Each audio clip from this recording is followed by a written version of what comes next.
நம் உடலின் ஆரோக்கியத்திற்காக செயல்புரியும் முக்கிய உறுப்புகளில் ஒன்று சிறுநீரகம். இது இரத்தத்திலிருந்து அசுத்தங்களையும் அதிகப்படியான நீரையும் பிரித்தெடுத்து உடலிலிருந்து சிறுநீராக வெளியேற்றவும், உடலுக்கு தேவையான உப்பு மற்றும் கனிமச் சத்துக்களை உடலுக்குள் சமநிலைப்படுத்தி வைத்திருக்கவும் உதவுகிறது.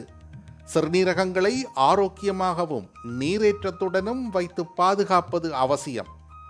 நாம் போதுமான அளவு நீர் அருந்துவதுடன் இப்பதிவில் கூறப்பட்டிருக்கும் 5 வகையான பானங்களையும் அவ்வப்போது அளவோடு அருந்தி வருவதும் கிட்னி ஆரோக்கியத்தை மேம்படுத்த உதவும். Lemon water. இது உடலுக்கு புத்துணர்ச்சியூட்டும் பானம் மட்டுமல்ல, இதில் உள்ள சிட்ரிக் ஆசிட், கால்சியம் மற்றும் மினரல்களுடன் ஒன்றிணைந்து சிறுநீரில் கற்கள் உற்பத்தி பண்ணும் செயலில் ஈடுபடுவதை தடுக்க உதவுகிறது. ஃப்ரெஷ் லெமன் அல்லது லைம் ஸ்லைஸ் நீங்கள் குடிக்கும் நீரில் போட்டு வைத்து அந்த நீரை குடிப்பது நல்ல பலனை தரும். மூலிகை மற்றும் கிரீன் டீ. கெமோமைல், பெப்பர்மின்ட், இஞ்சி மற்றும் செம்பருத்தி போன்ற மூலிகை பொருட்கள் உபயோகித்து டீ போட்டு குடிப்பது நல்ல நீரேற்றம் தரும். மேலும் அவற்றில் உள்ள ஆன்டி ஆக்சைட்டுகள் சிறிய அளவில் டயூரெட்டிக் குணம் கொண்டு சிறுநீரில் உள்ள கழிவுகள் வெளியேற்றவும் உதவி புரிகின்றன. கிரீன் டீயில் உள்ள EGCG போன்ற ஆன்டி ஆக்சைட்டுகள் சிறுநீரில் கற்கள் உற்பத்தியாவதை தடுக்கவும், சிறுநீரகங்களின் மொத்த ஆரோக்கியம் மேம்படவும் உதவி புரிகின்றன.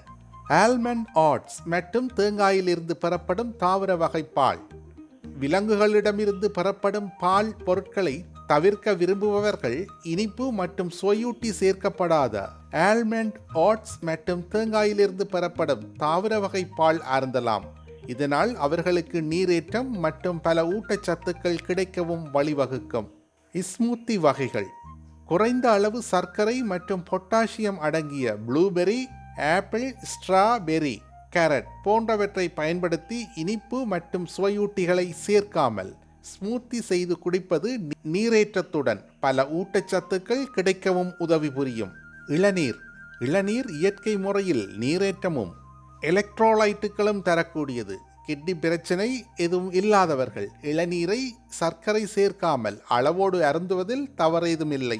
குறைந்த அளவு பொட்டாசியம் எடுத்துக்கொள்ள வேண்டிய நிலையில் உள்ளவர்கள் மருத்துவரின் ஆலோசனை பெற்ற பின்பே இளநீர் குடிக்கலாமா வேண்டாமா என்பதை முடிவு செய்து கொள்ளலாம். மேலே கூறப்பட்ட பானங்களை எப்போதும் அளவோடும் எடுத்துக்கொண்டு கிட்னியின் ஆரோக்கியத்தை பாதுகாக்கலாம். முக்கிய குறிப்பு: இந்த தகவல்கள் பொதுவான விழிப்புணர்வுக்காக மட்டுமே. மருத்துவ ஆலோசனைகளுக்கு சரியான தகுந்த மருத்துவரை அணுகலாம். பெல் பட்டனை கிளிக் பண்ணவும்.